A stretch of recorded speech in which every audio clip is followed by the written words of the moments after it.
रात गई बात गई का मतलब मुझे तब समझ में आया जब मेरे पति ने खुद डेमो दे के समझाया। मतलब रात को हमारी कितनी भी जोर से लड़ाई हो जाए, महाभारत हो जाए, महासंग्राम हो जाए, कमरा एकदम रणभूमि बन जाए, उसको सुबह याद ही नहीं होता कि रात को हुआ क्या था। हमारी ओपिनियंस नहीं मिल रहे होते, हमारी थिंकिंग नहीं मिल रही होती है, हम मतलब सब खत्म मतलब दी एंड, अब नहीं रहेंगे साथ में वाली स्टेज आ जाती है। मतलब कि लड़ाई का लेवल वो होता है कि एक दूसरे के साथ रहने के बाद भी एक दूसरे को ब्लॉक कर देते हैं। वो लेवल होता है लड़ाई का कि तुम्हारी शक्ल ही नहीं देखनी है मुझे। पर पता नहीं सुबह उसको क्या हो जाता है, सुबह वो ऐसे उठता है जैसे स्वर्ग से कोई परा उतरा हो धरती पे। मुझे कभी कभी लगता है कि ये मेरे अकेले का ही है, ये आदमी ऐसे ही होते हैं। मतलब मैं लड़ाई के बाद over thinking, stress, anxiety, depression, पूरा सब कुछ लेके उसके साइड में रो रही होती हूँ और वो मेरे बगल में कुंभकर्ण की तरह सो गया होता है।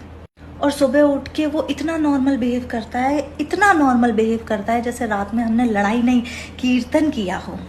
मेरे दिमाग में रात भर इतनी बातें चल रही होती है ना, मुझे ऐसा लगता है कि सुबह होने दो फिर बताती हूँ उसको। पर क्या फायदा सुबह होने का, क्योंकि सुबह तो वो इतने हैप्पी जॉली मोड में उठता है कि भगवान को दया आ जाए उस पर कि इससे झगड़ा मत करो।